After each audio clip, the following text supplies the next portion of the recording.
Welcome to this first in a series of movies about printing from Photoshop CS to an Epson printer. And in particular, in this presentation, I'm talking about printing to an Epson 2200. So let's get going. First of all, I have calibrated my monitor, and that is critical to the success of printing. In this particular case, I've calibrated with a Monaco Optics calibrator. Simple, straightforward. Just do it. Next, here within Photoshop, I'm going up to Photoshop and down here to Color Settings. This is the second most critical thing. You must choose a working color space. I have chosen Adobe RGB. You may choose the color space of your very own, but Adobe RGB works quite well with Epson printers. Next, I have saved these settings. Do you notice here? It says Russell's settings. It was easy. It was fun. I adjust these settings you see here.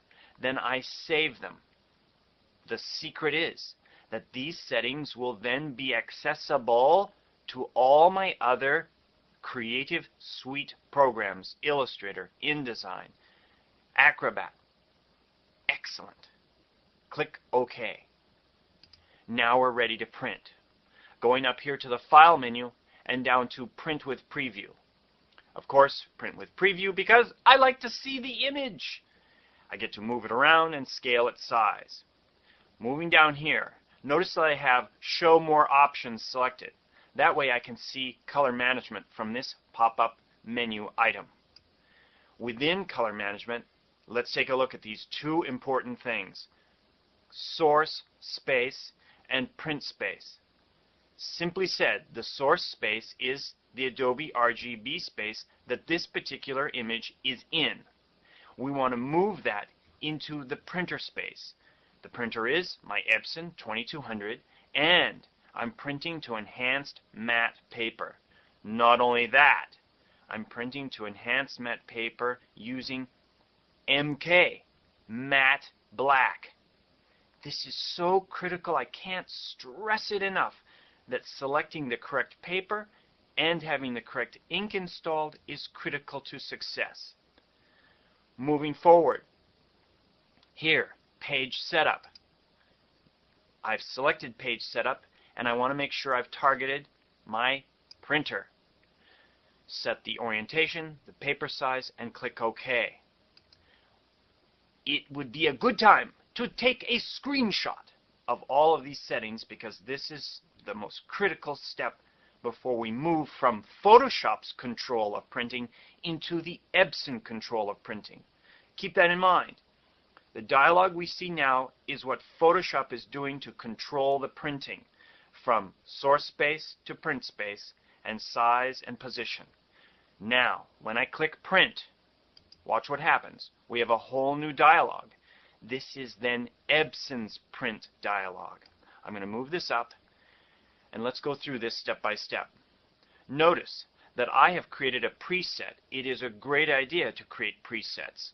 Once I set all my settings, I can then save this as a preset and simply load it. Not only that, you can load this preset within the other applications you're printing from: Illustrator, InDesign, and Acrobat. Okay.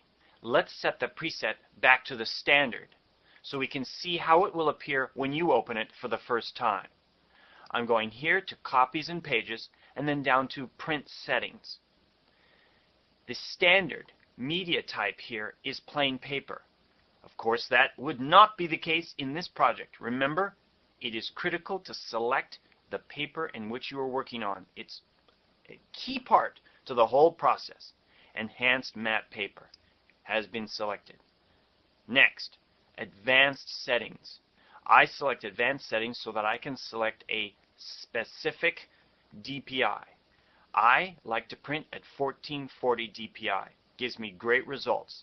However, if I'm in a hurry and just want a quick print, I will often print in 720.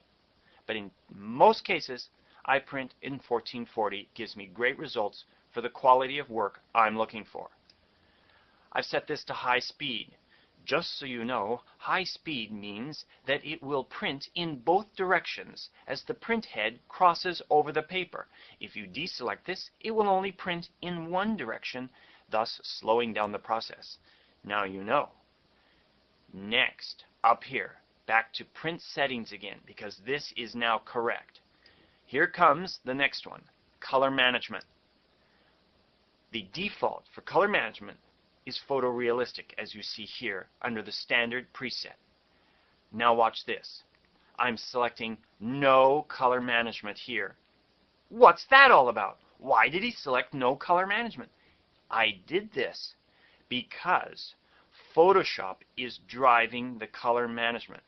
Do you remember earlier? In the Photoshop side of the printing, we selected the source and the destination for our color management. Our source, of course, was the Adobe RGB. Our destination was the printer profile that was supplied to me from Epson.